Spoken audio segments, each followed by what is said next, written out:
Hello, welcome to my Web University, my YouTube channel. And this session, which is on Sunday, June 1st, 2025, I'm going to be talking about Linux Ubuntu distribution, which is Debian distribution. And the version is a Linux Ubuntu or Linux Mint or any version of Debian that is the Debian distribution. I'll be discussing about it. And this one actually is a video that is in continuation of this Linux full course, Linux Ubuntu long-term support. It's part of one of two. This is actually a video that I made long time ago. There's two of them, part one of two. This is about 6 hours, and there's a second one, part two of two, which is already posted. So you should be learning a lot of the commands, a lot of the syntax, a lot of the um, package management, a lot of the software file management, everything that is related to Linux command line or terminal or scripting is discussed from novice to advanced level to expert level actually. Part one of two is about 6 hours and 18 minutes.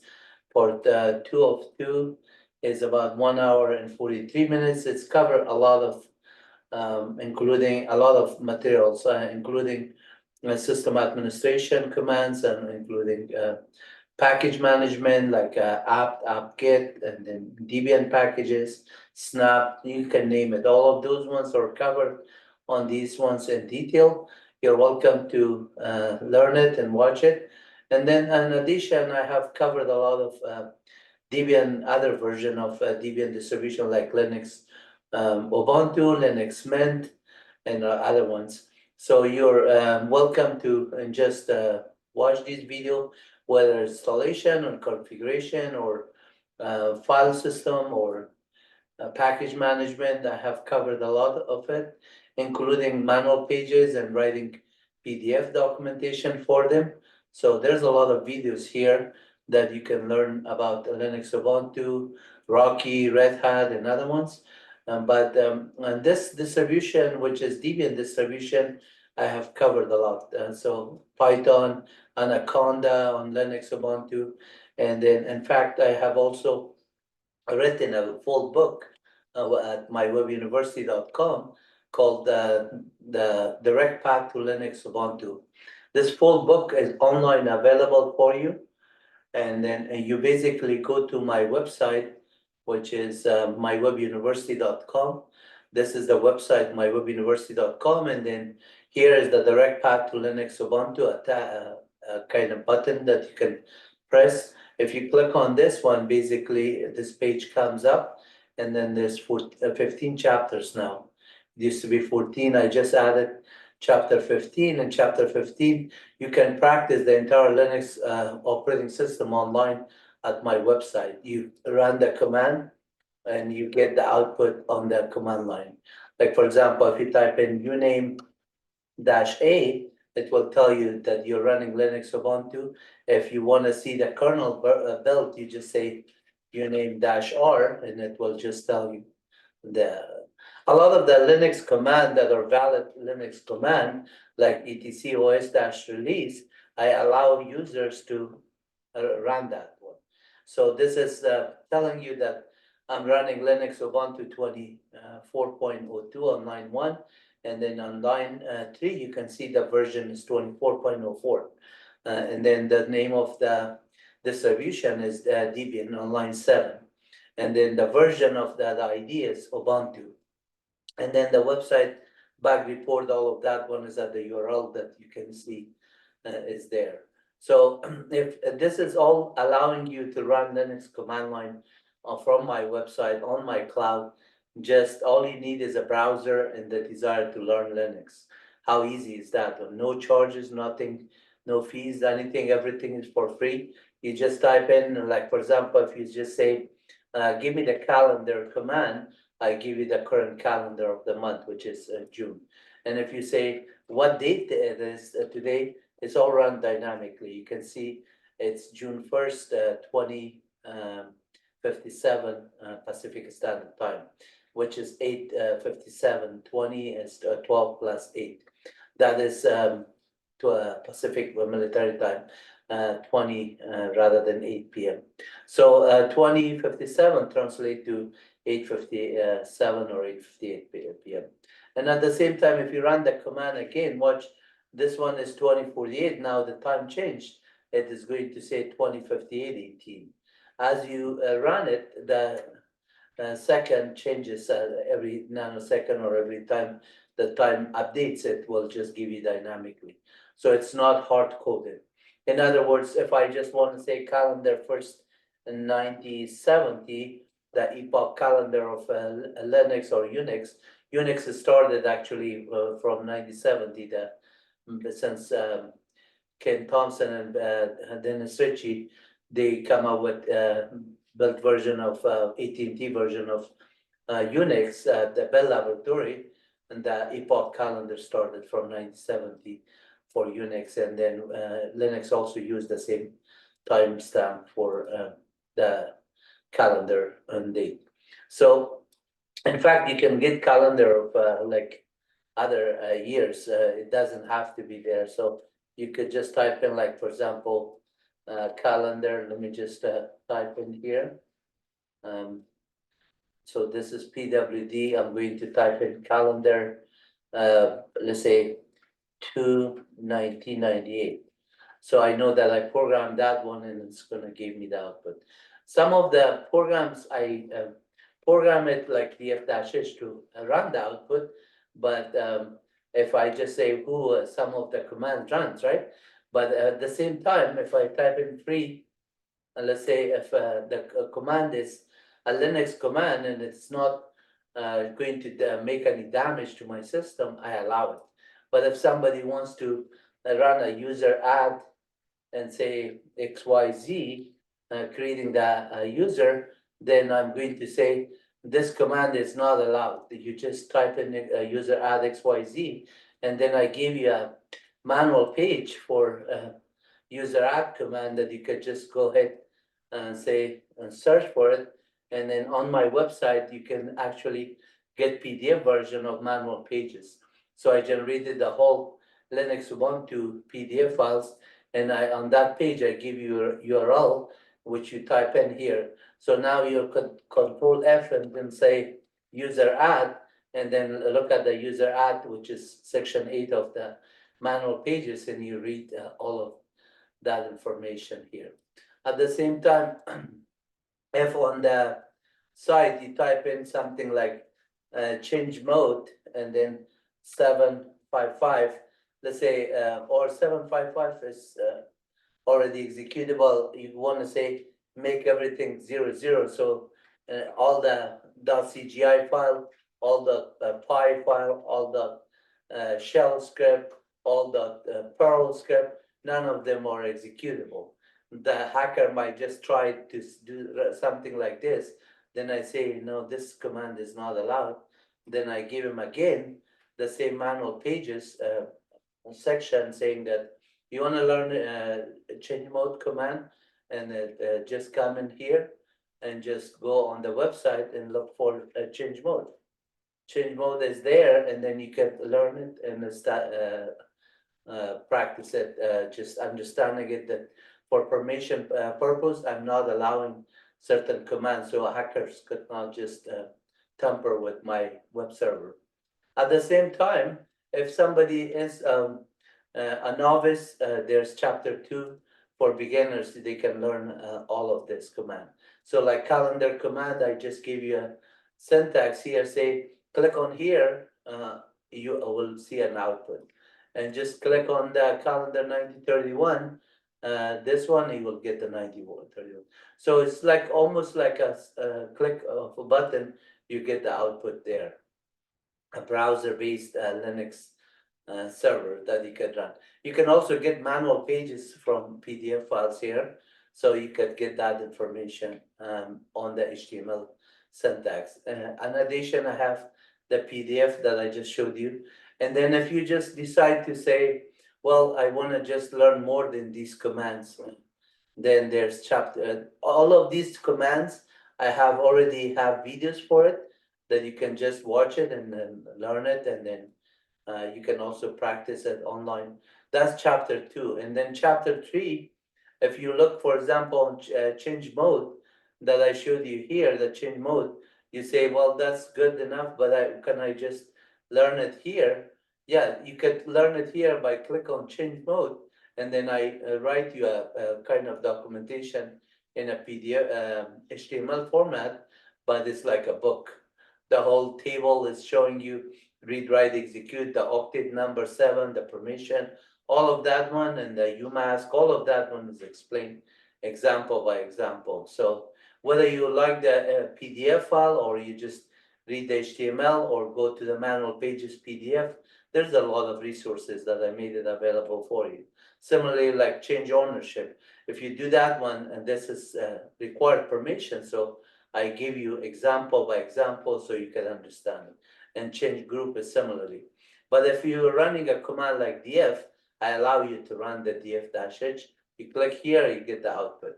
And then for commands that are like df-h, file system extended for file system, you can see here hman as human readable extended for file system. So all of that one is at your fingertips. If you want to see manual pages, here, type in there. But if you want to see for the DF on the PDF version, just do Control F and type in DF.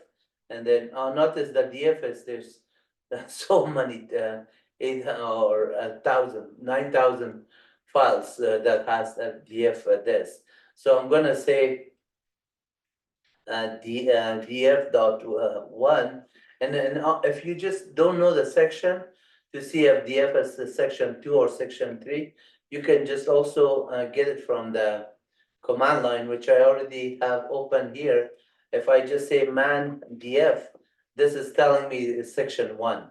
So by default, so then I could just also on the browser here, let me just see where I was right here. Right here, you could say df.1.pdf, right? So then you could see how many of them are 7 of them. So the one that I'm interested is something not, like this one. There's nothing in front of it. That's df command. So it will tell you the output in PDF format. And if the command is something like Python, obviously just Control F here, type in Python, then you get Python 3.1 and then Python 3. Whatever version is available on the system, you could get for those versions. So apparently, for latest one is Python 3.10. So I can say Python 3.10 and Python 3.10. Let me see if Python 3.10 is right there, config, and then this one is the one that I want to open. And you can see that Python 3.10 documentation is there. In addition, if you search here, Control F and then search for HTTPS, then you can see python.org is there. So you click on this one, I take you to the Python website, and then you can have their documentation, thousands of other technical documentation, tutorials, everything available at your fingertips. So if you want to know the syntax of if statement, then you just read that and then apply it to your code. So everything is at your fingertips, the entire internet, by just visiting my website. And then I take you to wherever you want to go from there. And then here, if you just look for further for each of these videos, I have made, commands, I have made videos, and you can have it, see it. And then chapter 4, I have also done the advanced chapter 4, which is more commands, about 88 commands. For each of row 1 through row 8, I have a video available for you here that I explain it in details. So these are all advanced levels, but at the same time, you can practice them online. If the command is like process stream 3, you could just click on the process stream 3.1 for system D. System D is process ID is 1. So here is system D, and then here's all the tree structure of those process. And if you just say this is great. Can I run that kind of command on the command line and get it? Yeah, PS3 1, and you will get the similar output here. So if I say PS3 1 and then 5 more, you can see it is start from system D and all these processes. But on the web, I just run it. You don't need a session on Linux in order to run the command. I see I just run it here, and then these banners are from Google. Unfortunately, I'm not making any money, and then I'm advertising for them. Hopefully someday they will just make a requirement. So it is, I'm doing for years advertising and zero money coming. So I don't know what is their policy, but I'm still advertising for them for free. And then the thing that we want to do is with man PS3, and like here, you can get it. And then also, sometimes you can just say, well, how about the user add? Some of those ones, I show you documentation here because I don't want people to create account on my server. But if there's a detail of this one, like G-core, all of this one, for each of this one, I made some video. Like this one is row 8. On row 8, I made this video called chapter 4, part 8 of 8. 8 of 8 would be the last row, row 8. And then this would be row 7. And this would be row 6, and so on. And so all of these videos are discussing them. For example, chapter 4, part 8 of 8 starts with G-core and ends with make. And chapter 4, part 1 of 8 goes to user add to G group check. So all of that one is covered here with details. And then in addition, if you want to learn shell scripting, I have chapter 5. But here, notice I have the Linux and Windows technical documentation. So if you're good at Linux, Ubuntu, and then just go through the PDF file, about 6,900. But Rocky maybe is about 11,400, and then 400 something, right? So Red Hat is about 12,700 something. So all of that one, if you click on it, you get the documentation of this. So like if you're on Red Hat here, you look for GCC, GNU C collection compiler, then you can get the manual pages on that one. Notice this one is about 678 pages long. So all of these PDF files are loaded in Python that reads the text format of the open source from either Ubuntu or Red Hat or Rocky, the manual pages, and then converts it to PDF and HTML format and post it on this site. And I give credit to MyWebUniversity, my website, that I did that on Python programming language, Red Hat Enterprise Linux on this case, and then free PDF writer. For example, on the Linux Ubuntu, I give credit to, instead of Red Hat, I give credit to, for example, let's say Docker, you open it, I give manual pages of Ubuntu. And then Python is the programming language I used, so I give credit, and free PDF is the library that I used to generate this PDF file. Similarly for Rocky, I gave credit to Rocky. So you can see here, because the manual pages, whatever thousands of manual pages and text file, it is just on those stuff, right? A wall is write all messages. So you can see here is Rocky in this case. And then this is all cool. I just also have for Windows subsystem, like, so if you look at the PowerShell here, that for, I give credit to PowerShell command line syntax that I generated this PDF file for it. And then if you look for Windows, I also did about whatever number of commands, hundreds of commands here. You could just do this one, and on top of this one, that this the PDF version, I also made it so you can read it loud for you. So if you just want to read this section of it, you can just highlight it, or you just let the whole thing and just click here to read it for you. Replaces files. Replace. Drive 1. Path 1. File name. Drive 2. Path. I'm gonna stop this one, but all of this one I made it on Linux Ubuntu. This is the server that I'm running right now. You see PS minus EF8, rep minus I, Apache. You can see Apache web server is running cat minus 10 etc OS-release. You can see Linux Ubuntu. This information that is here is exactly from that line that I did here to show you, like cat minus n etc OS-release. This is 13 lines that are there is exactly the same as this command line here. So if I just clear a screen here, say uname-r, you see that the kernel build is 6.8 or 8.04 generic, and then if I type in uname-r here, you will see the same kernel build here. And then notice that date is here, the timestamp, obviously it's Pacific Standard Time, and here is date Pacific Standard Time.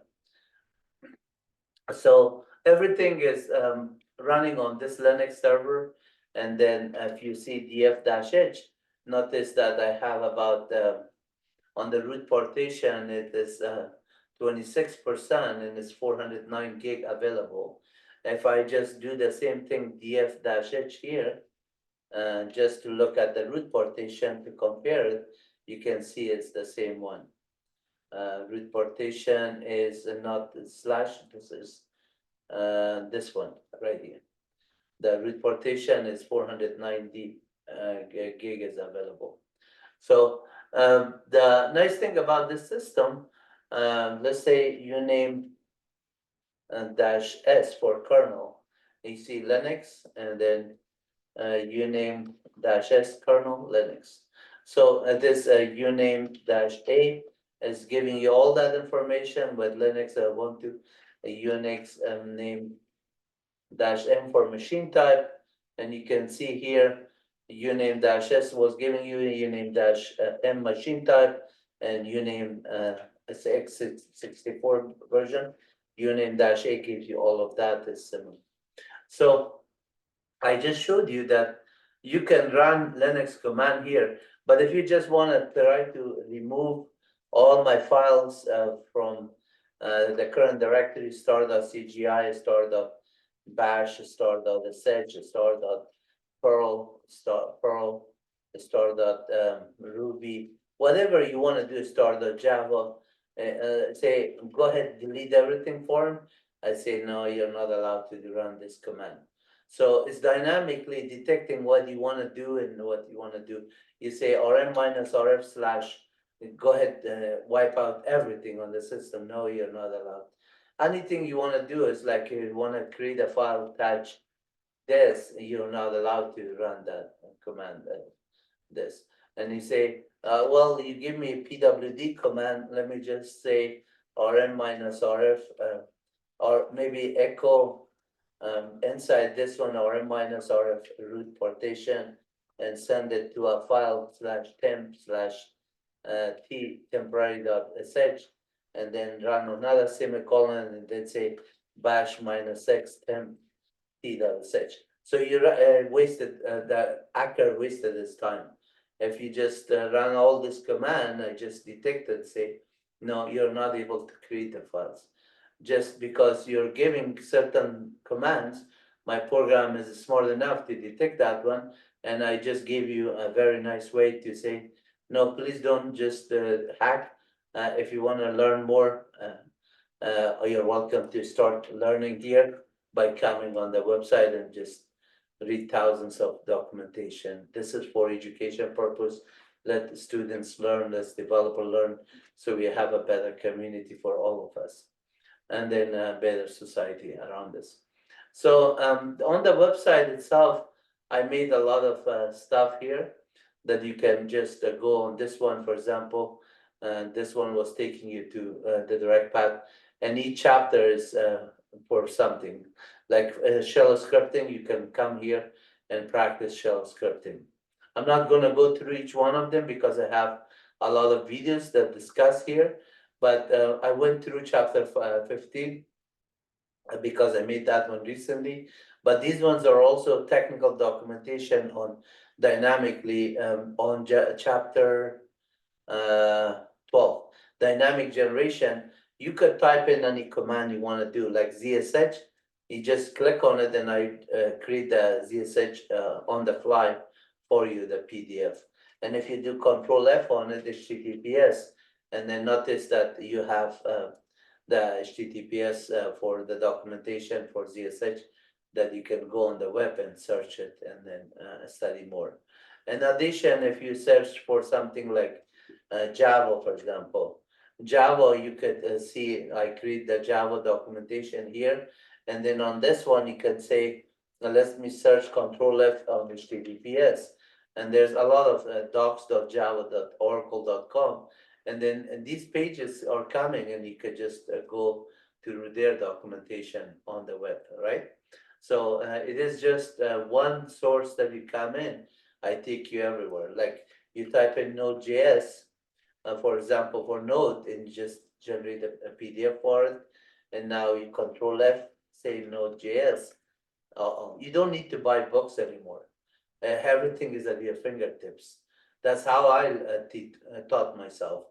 And that's how I teach by just giving you more resources from the web.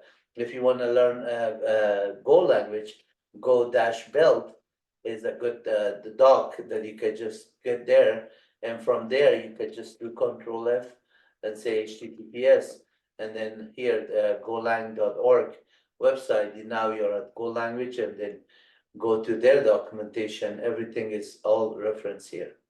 And if you click on the Go docs, effective Go user manual, and so on. So there's all of these documentation. Similarly with other languages like Python.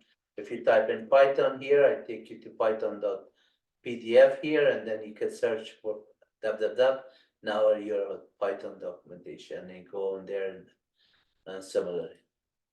I just show you Node.js.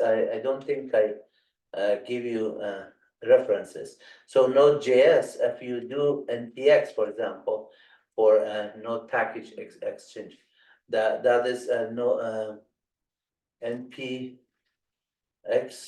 doesn't have it. Maybe npm. Okay, so Node itself is there for sure. Yeah, Node is there, and then you can just see. And if you go here on the nodejs.org, right here, and this one, then it gives you all these documents. I think I went there, but I did not go. For example, if you're looking for DNS or OS modules or any of them, just click on it, and then from there you could just click on any of them. OS.cpu, OS.user info, and so on. All of that one are there. So just to come back why I'm making this video is about kind of concept of this in addition to what I showed you here and there. So I presented you a PowerPoint presentation here on mastering Linux, Ubuntu, and Debian distribution.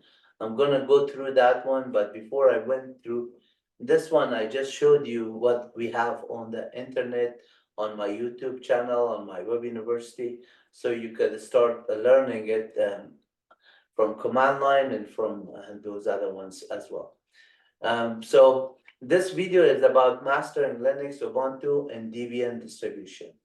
And I showed you the other videos already.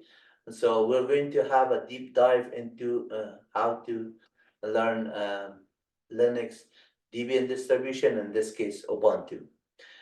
So we are going to talk about the introduction to Linux distribution, which I have already shown you, and getting started with Ubuntu, Debian, system management, administration, advanced configuration and optimization, and practical application of the use cases. So introduction to Linux distribution, overview of Linux operating system. As you know, Linux is an open source up to every other operating system except Red Hat that is not completely open source anymore because IBM acquired it and now the source code is not available to the open source community. It's only available to people that they subscribe it or pay for it, subscription manager and other tools they're using it. However, Linux Ubuntu, Linux Mint, Linux Rocky, all of these ones are still open source. SUSE is open source. The Caldera, a lot of the Linux Windows subsystems are free and still can be used as open source. So Linux Mint and Linux, the Ubuntu is a Debian distribution, which is the topic of this one for Ubuntu. And then diverse distribution.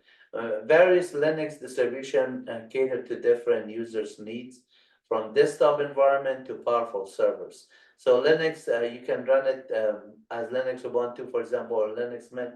Linux Mint is very close to Windows in terms of Linux Mint, and there's other version of Linux that are similar to Linux Mint that are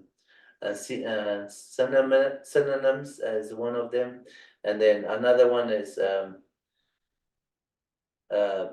Ubuntu, for example. Ubuntu is both running as desktop and as server. I'm running it as server on MyWebUniversity. Linux security obviously is very secure. It is known for its security, and it has a lot of kind of packages that are for security, like OpenSSH, OpenSSL, and then two-factor authentication. You can run, for example, with Google software that you can do package management and two-factor authentication. I also run, and there's videos that I made for how to make your Linux distribution with the two-factor authentication using OpenSSH. So you can watch those videos as well. Distinction between distribution. So every distribution, they're about 20% different from other distribution. For example, Red Hat might have a package management for RPM or YAM or DNF, while Debian has a package management as apt, apt-get, and snap, and dpkg. Dpkg is Debian package manager for Linux Debian distribution and Ubuntu, and is the mother of all package on Debian distribution. But apt and apt-get and snap or also getting installed by the dpkg when you do the installation. And the default application, there's a lot of applications that are already coming with it, and you can just still configure to run. The community support is enormous. It's really good. It provides better and user assistance resources as needed. And you saw how much I have provided in terms of technical documentation and videos, and you could just get a lot of help from everywhere. Usability versus stability. It is usable and stable and reliable and accessible. It's a Debian distribution is very, very safe, very nice, very good distribution. I recommend it for your server, for desktop, however you want it. And so far, everything that I have had as a usage for it is a pleasant experience. Introduction to Ubuntu and Debian.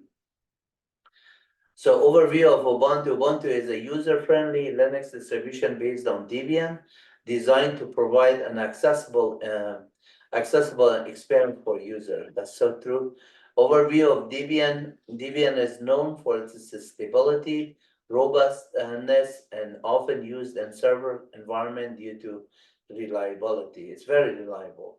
And when you have to upgrade it or update it, they just do apply it, and then, but yeah, some of the packages like Python and other ones that when you install it, it may require from different version of Python that you have to look at your source code, that if it's Python 3.10 versus Python 3.12, that is on every operating system.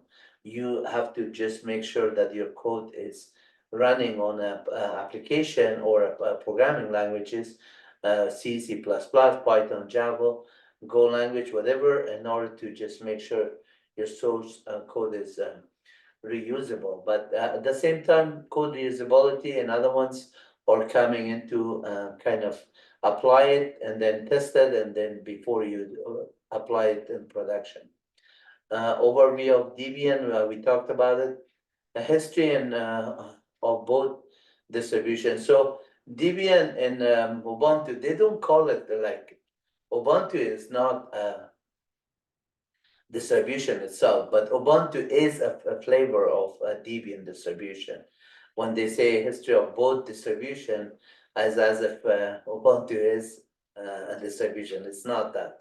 But Ubuntu is a flavor like Linux Mint or Linux Sesame. I forgot that name, but doesn't matter. There are so many flavor of it. Getting started with Ubuntu Debian. So file management, it has command lines that you can run commands from to handle the file server. The file system has a lot of commands. And then on my videos, you can see when I run a file on something to find out if it's a text file, it's a binary, it's a script, or some sort of C or programming or Python, you run the file command. But at the same time, file level commands like when you run df or file system commands to see what file system using, extended for file system or something else, then bother file system or UFS or even ZFS on Linux nowadays available. You can run it on the Solaris operating system is ZFS, and you can run it on a Mac and also on Linux now. System information retrieval. So there's a lot of commands on the proc file system that you can get system information, such as CPU information, memory information, partition tables, and then user level stats, and then the proc file system has a lot of them. So you can get that one. Command line navigation, obviously, the more commands you know, the more syntax. And you can watch my videos, a lot of those commands, I just memorize it, excuse me, and practice with it for years. So you get good at it at some point. Different desktop environment. The desktop environment was KDE or GNOME or something, whatever is the desktop you prefer, you just start it. They have all options for different environment that you can pick and choose, and then you can customize the interface however you want, and then your experience is basically how you do your daily activity, and based on that one, you're happy with it and you enjoy it. System management and administration tools. So on package management, when you're doing a package management, like I was telling you about apt-get, and then snap, and then Debian distribution, Ubuntu distribution has both apt, which you can do apt-get or apt just by itself, and then followed by an action, which is install or list or anything you could do, and then you could get that information. And then also snap is a package manager, snapd comes with it, and then also Debian PKG. So there's a lot of ways you can run that one to handle patches, applies, updates, and everything, system update, and using apt. Apt stands for application programming tools or package tools. Best practices is how you do your system updates. So let me just do escape from here and then come back on this page again, and I'll show you, for example, on the command line here. So if I'm just running apt list, you can see there's thousands of packages. If I just say word count minus L, then you can see that there's 82,550 packages. And then on the Linux, there's this package, I also installed Laugh Out Loud Cat. You can make it in color. So you could see that every time the output shows in a different color, you could get that one. But what I want to do is, like I showed you PS3 here with one, you can see here, and if you want to just say Laugh Out Loud Cat, you can see the colors there. And then if I just say clear the screen, at the same time, do this one. Now, every time I run this command, it just gives me a different set. But notice the command is too big. So if I could say cat etc os dash release, this cat minus n etc dash os dash release. This is only 13 lines. Then I could say laugh out loud cat and then put it in that color. Every time I run, notice the color changes, right? So if I just want to do that one within a for loop, obviously we'll do that one. But Linux has a lot of nice tools. Like here, if I say clear screen and say echo $shell, $shell, and you can see I put 3 else. So the $shell is saying bash, right? Echo $0 also tells me I'm running bash. PS is also telling me I'm running bash. So there's echo $, it tells me that this is my process ID of that one. If I change it to a ZSH for Z shell, now I'm on a Z shell syntax. If I just type in PS, notice echo $, is pointing to the process ID of ZSH, which is this one, right? So if I just do a for statement here now, say, go ahead and do a for statement for, let's say, for I and just run a $, and then say sequence of 10 numbers, and then say do, and then I'm saying echo $, $I, colon, and then say hello world. And then I want to put this exclamation mark. Notice this is gonna fail because I'm using a bash ZSH syntax, and this exclamation is like the event. So if I do this one and say done, and then notice it did not do that one, it says you're not finished with it for some reason. So I'm going to close this one. I'm gonna go here and then say close this one and then do that one. Notice this time it did it without exclamation mark, but if I just put this line here, say laugh out loud cat, now it's just going to give me the same output. Every time I run it, it's going to just do a different color, right? But notice if I just change this one and put an exclamation mark here, and then it's going to fail. Notice it says that the command is not done. So what is happening is this event, it is interpreted as something else. So what I could do is say escape that one and then type in and then do this one. Now it is going to understand it. And it's going to put this one as exclamation mark. So because I'm on a ZSH shell, so if I exit out of the ZSH shell,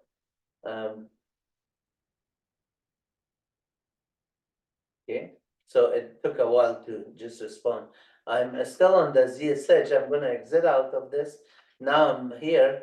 I'm going to say for I and $. I could do a different way of doing it, but I want to prove it to you that between the bash and ZSH, the syntax is a little bit different. You have to be careful to do the same thing. So echo and $I, and then hello world. Now I'm gonna do a bang here, see if that is understood or not. And it is understood. So if I just add laugh out loud cat after this one, it will just do it. And then if I just want to do a clear command, followed by ampersand, and then followed by this, and then I could just run this one. Every time I run it, it clears my screen, it writes it on the top. So there's a lot of ways you could do this one. If you just want to say, run a command here after this one, also run a date command here. So that times shows for between them every time that it runs. So if you just say, okay, run the date, but also make it with color, laugh out loud cat -A for animation. So for every second, it's just going to go a little bit time delay, and then it's going to pop up that information. And so for 10 times 10-second delay, it's going to be between them with animation there rather than in sequence. So there's a lot of the tools in Bash scripting and this. And if you say, well, this one has Python, for example, you could say app list Python. Is Python installed or not? You could do like apt list and then do a grep -I Python, for example. You can see every packages that are related to Python 3.12 is there. So you could also search, for example, similarly for this one, clears apt list, and then say egrep -I pip for Python package indexer, and also look for a GCC, for example. Those two, whatever is matching. And you can see that there's more matching with those ones and also with GCC. And you could also say pep -- version or Python -- version. And then, or get into Python by typing in here, since Python version 3.12 is there, you can start coding here in Python. So if, for example, I write some kind of, let's say we do a list comprehension. We say X is equal for X and a range of, let's start with 100 and then go to 500 with increment of 50. We could do that one and say, just doing that one, we could just say, this is that, what happened for X and range with, for X and, let's see, for X is, X for X is equal, let me see, for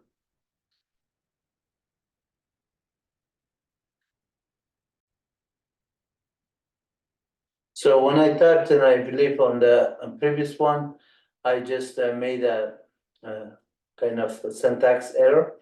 I corrected that one. So basically, when you write something like a for statement here, you have to say X for X is equal. I said for X, I missed the X there. So now I could change this one to, let's say, increment by 100, so I could stop smaller. You could see that one. And now I could also change this one to say between 100 to this one, and then I could say fx module 100 is equal 0. So now instead of saying increment by 100, I'm going to just do that, and then that would give you the same number as above. If I increment it by 50, now it's going to say divisible by 50, that's going to be 100, 150, 200, 250, and so on. And that's how we do that one. If you just do that one, and instead of this, you just put here a comma 50. So this is like a for statement similar to the above. One is having a if statement, the other one doesn't. So let's just do something else here. You could run a directory command, and you could just say a for statement within, like, for item and dir of this one. You could say dir here, and then say print $, print item, just no $. You could get those ones in a horizontal way in there, and you could get help on them and everything. You could just run all kind of different syntax. But a for statement, for example, if you want to run operating system command here, you say import like sys module, sys dot version, you can see that it's 3.12. Sys dot platform, it is Linux. Sys dot executable is the Python executable version. Sys dot version info is the major and minor number, right? Sys dot whatever information, you can see when you do a dir of sys, you can see all the related command, import sys I did. So dir of sys, you can see all of that. And if you want to get like help on sys, you could just get that information and read that. And if you just say import OS module, os.system, and then you want to clear your screen, you just do that and it will clear it. os.uname -a, it will give you the operating system. os.cat -n etc os-release, it is giving you that. So all of these commands are there. You can also generate a list, say my list is equal, and then you just write the syntax of, okay, let's run the command of pwd, and then say cat -n etc os-release, and then also run the date command. So a few of the commands that you want to run, you just pass it on this one. Now, if you just say for CMD and my list, print CMD, you will get the list of commands that are there.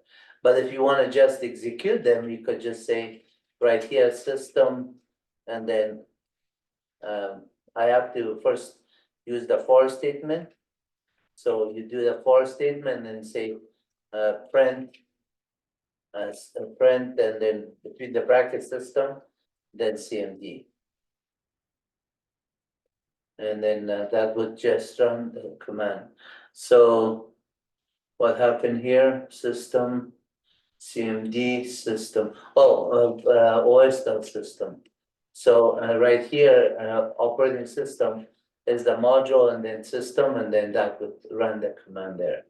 Each one of them separately. You can also do a process open for it. So you could say like this, and you say first the command is there. I need to do a kind of a stream output, let's say, and then say os.pipe open, and then just the command, and then say output is equal so.read stream dot read, and then print op output, and then that would execute that command as well. So that depends on how you want to do it. I'm going to quit out of Python, and then gcc -- version, you can see here is the version that's installed G++ for C++ -- version. I could give you example, but watch my other videos.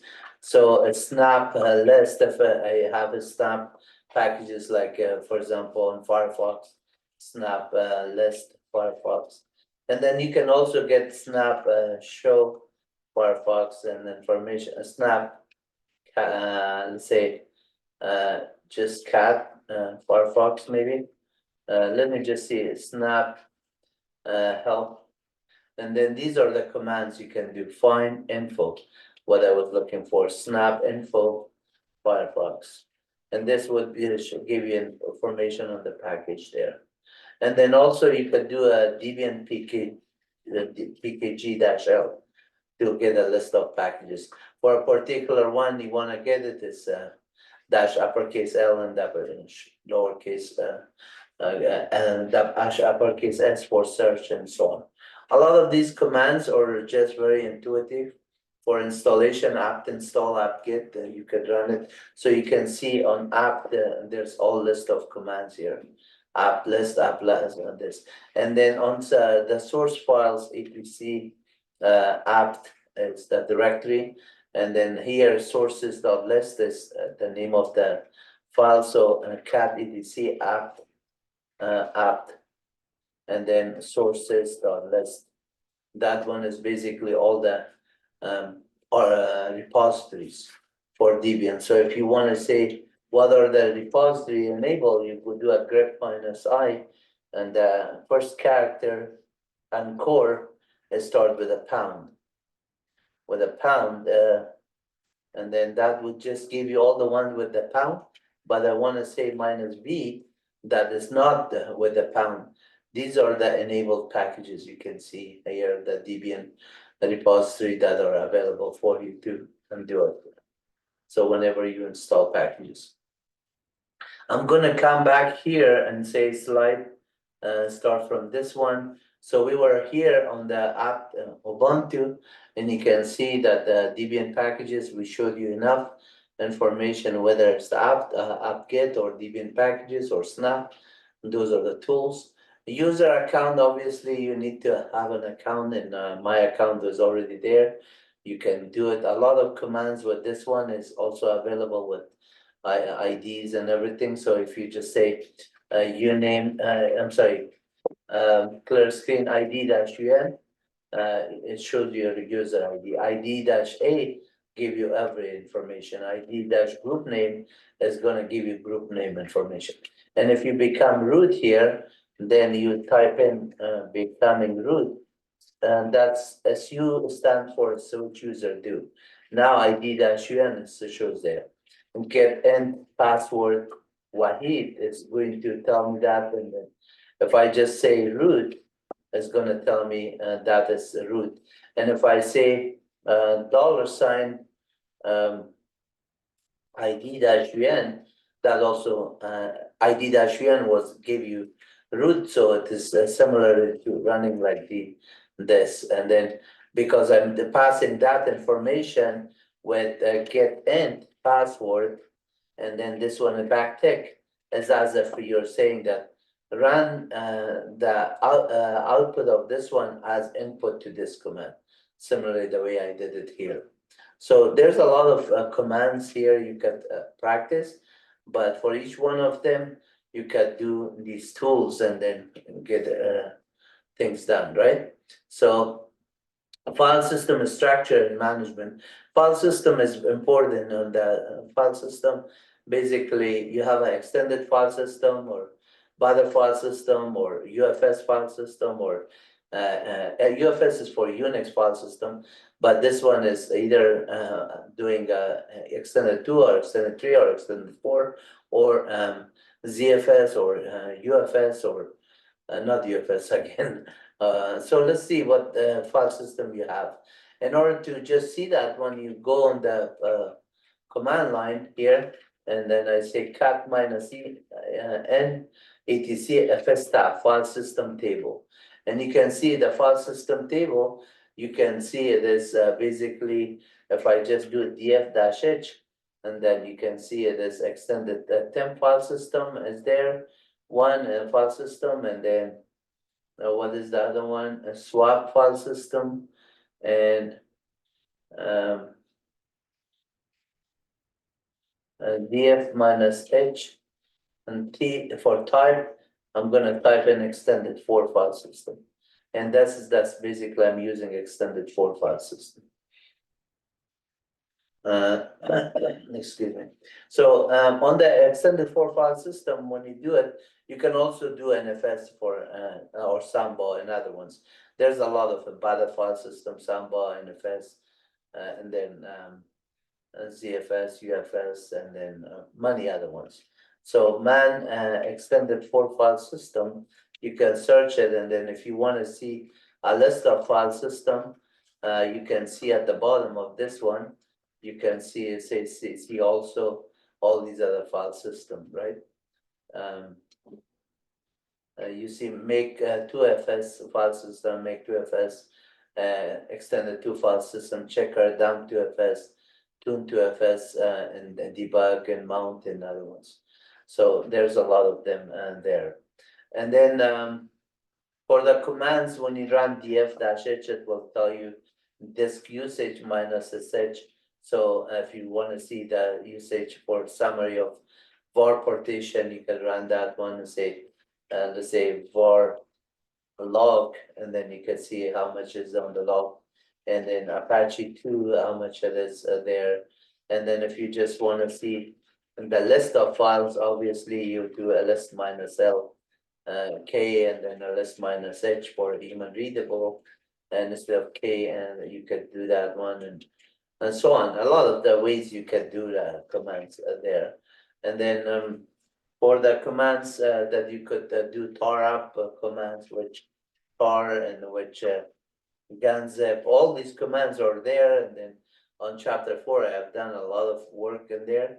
I'm not going to go through each command because it will take another 6 hours. I have already done that one. Please watch those videos. And then for file system, we already talked about it. So this is a lot of commands that you can do to just go traverse to the file system and do the content of it. For example, if you just go here and say, okay, let's go to etc Apache 2 configuration, and then let's look for an conf file. So apache2.conf file, if you want to read the content of that file, you say cat apache 2.conf file. You just type in and then just look at that one. And if you just want to see a document root in Apache, you do a grep -i document root. Actually, it's written as this, but because I wrote -i, it doesn't matter. Apache 2.conf file. You can see that it is not inside this file because this file has the ports and other ones, but there's a file here on the Apache, and then let's just clear screen here and do clear screen. ls -l. You can see here sites dot available. So if I go to sites dot available, then inside here the default and dot SSL the default. If I look at the cat default, I don't want to look at the content of SSL for security reason, but let's look at the cat -n 00 default. So that file is there, and then the document root is defined here on the document root. You can see it is var react prod. So if I just do a grep command here, that grep command, and I just say star, I don't care which file has it. It tells me that it did not find document root on this file, but let's see why.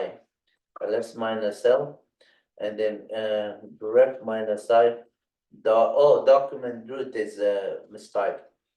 Document root, and then star, that would find it. So if I just say the same one and I correct that document root that I did earlier, let me see. Anyway, this just I'm going to type it correctly. Okay, so grep -i document root, and then 00 is the file that has it, and you can see it is this. So if I go to cd to this directory prod, then I should have all my React stuff. Under the source, you can see that all the React component that I have for it. And then when I take you back to the website itself, on this one, you can see when you come back on the MyWebUniversity, under the courses here, I have 4 courses that you can start learning, Red Hat, or Rocky, or Linux Bash scripting, or Linux Ubuntu. And then there's part 1 of 2 here, and then on the other video I showed you that I have part 2 of 2. So all of them are on my YouTube channel, that you're welcome to watch them. And then in addition, when you're on the website, on this one, let's see, which one was the one that I click on last? Yeah, right here. So right here, and when you go under courses, you have these ones, Rocky, Linux, Bash scripting, Linux Ubuntu, Solaris, R language, and then Fedora distribution, mastering Visual Studio Code, Python data structure on Ubuntu, so many other ones.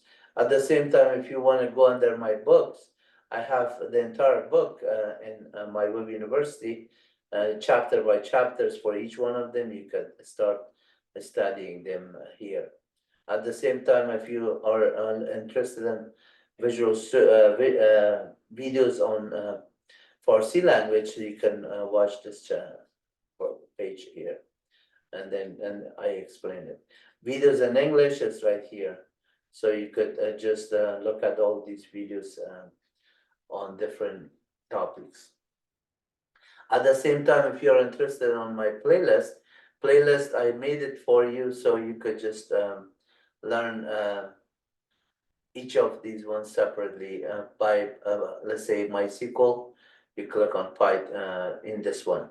And then if you want to learn shell scripting, you click on this one and then watch the video. And if you just are saying that, okay, what do you offer under advanced or the other one, each one of them is basically a very good playlist. Whether you're learning VirtualBox or C++ or virtualization or Sun Solaris or Linux Ubuntu. So for Linux Ubuntu, you just go here and then watch these videos. In addition to Ubuntu, I'm giving you a Red Hat and other ones. But as you go through the playlist, you just go, because the playlist, it will just play it, and then good evening, everyone. My name is. I'm gonna stop it, and then when you go out to the end of this video, the next video is going to be about Ubuntu or about Python or something. They're all together available for you. Okay, so that is the playlist. It will give you a lot of stuff here. Let's come back onto the presentation here. On the presentation here, we go to a slideshow, and then from a current slide, and we just watch this one. Why is it not opening it?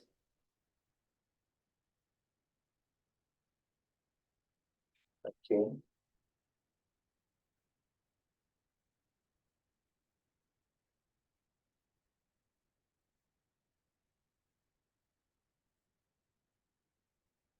Okay, I'm gonna just click on slideshow and then say current. It is not opening for some reason. Let's go slide from the beginning. Also, it doesn't. I'm gonna close this one, reopen the page. So let's go back here and then say I'm gonna click on this one and MyWebUniversity.com. No, MyWebUniversity YouTube channel is different. Sorry, MyWebUniversity and books, and then PowerPoint. So the one where you were covering this one, for some reason it was not going through the page. So let me just come here and say slideshow from current, and that's the one that I wanted to open. So we were talking about the package managers, and I showed you that one. We also talked about the user. I showed you that one as well, and file management. We showed you that. Now, advanced configuration and optimization. System performance tuning. System performance tuning is very important because you might be running a database or some application that are kind of required a lot of resources, whether it's memory or CPU. So sometimes you have to tune your system to perform better. In order to do that one, you have to have some monitoring tools, some kind of optimization on the system that you do. At the same time, maybe running top, htop, or some other strace or some dynamic tracing to just look at your application at the peak time in order to just say how I can tune it. And each one of those ones require a lot of management, a lot of configuration, a lot of changes on the system. And it might be requiring dynamic changes. It might be kind of something that is on your network or something on your scripting or application as a advanced user or as an admin or as a senior person. It's your job to just figure out how to tune your system to perform better. And by making these changes, you have to write statistics on it, collect data, and then source system activity report in order to enhance it every 6 months or every 3 months or every year, depending on what you're running. So configuration file overview, network management tools, importance of network configuration are very, very important. All of these are some part of it that no matter what system you run, you have to always be on the lookout for them. Security enhancement and best practices. Security cannot be violated. I just made a video about cybersecurity, introduction to cybersecurity 101, and gave an hour of lecture on both English version and also on for C version. I made 2 different videos for it. I talked about the 2-factor authentication, security, OpenSSL, SSL, OpenSSH, all of these concepts to make your system secure and how you create the password and this and that. Firewalls, the importance of firewall, the importance of patching, the importance of backup, all of those ones regularly updates of your system, permissions of user management, all of those ones are part of the security that you have to be on the lookup on daily basis and also automated to just make sure that you apply it correctly. Practical application use cases. Obviously, each application has its own use cases, each operating system, each database, each network. Just look for those ones and see where is the culprit and where you can identify the enhancement that needs to be done. And server configuration and hosting, popular server choices. Ubuntu is a very popular server choice. Red Hat is another one. I mean, Linux, Rocky is another one. All of these great operating systems are there for you to perform. But in terms of open source, Rocky and Ubuntu is on the top, and that you can just use them. Server configuration steps, I showed you a lot of package management, a lot of things. Just look up for system admin tools that I have made videos for them and best practices and how to run cron jobs, how to monitor your system. All of that one is going to come next. Automation with the scripting and cron jobs is important. You have to sometimes write scripts to automate your system so you don't have to do repetitive work every day. Manual work is not good because you have 1,000 servers. You're going to be really tired if you do that without the scripting. And with scripting, you have to do automation. So running it the cron jobs while you're asleep, your system is backed up, or that cron job does the cleaning on your system. A lot of the scratch data and other ones need to be deleted. You need to run add jobs, cron jobs, and so on. And then automation is the key to success. And then conclusion, where we talked about mastering Linux distribution. We talk about the fundamental of Linux, what are the fundamentals, and we talk about how to manage your system effectively in terms of writing scripting, automation, performance tuning, and writing secure software and to make sure that their system is secure. That is very, very important. And then practical application, utilizing Linux distribution for practical application includes server management, programming, and software development. Software development and programming is the most important, crucial part of it, and you cannot ignore that one. And then on the website, if you still need to install Linux Ubuntu, just go to ubuntu.com website, and it is https ubuntu.com, and there's a lot of technical documentation, a lot of things to understand on the Ubuntu, the use cases, supports, community, download Ubuntu, and so on. All of these ones are available at your fingertips. Just go to ubuntu.com, and if you need to download the software, whether you do it desktop, you get the desktop for 24, or you do it like I did, server 24.04, do that one, and then cores of that one, and make sure that your system is up to date. And so whether you have the desktop or the server side, if you look at this one, for example, on this one, I could say cat -n etc/release. My system is 24.04. So update, it will just run and will say what are the packages that needs to be updated.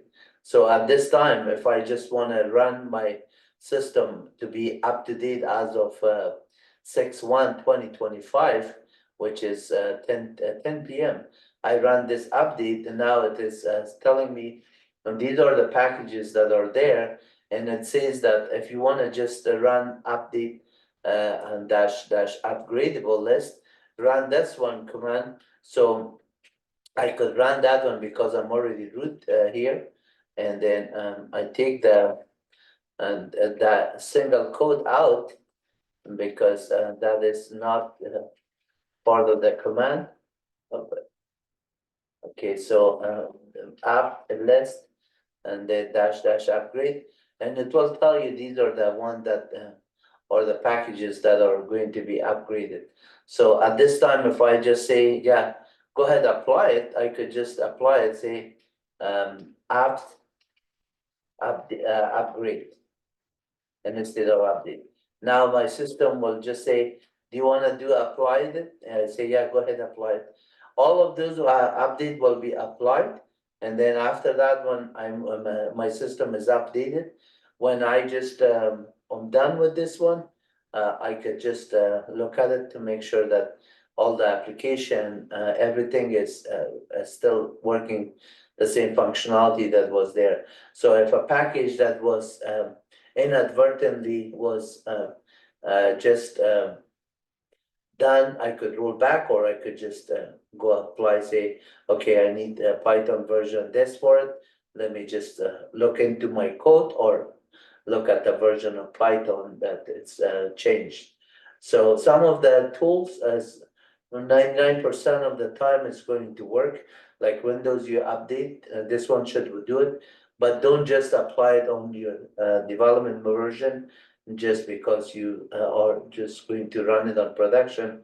You may, from time to time, experience some sort of issue that you can fix it either easily or maybe requiring a lot of work.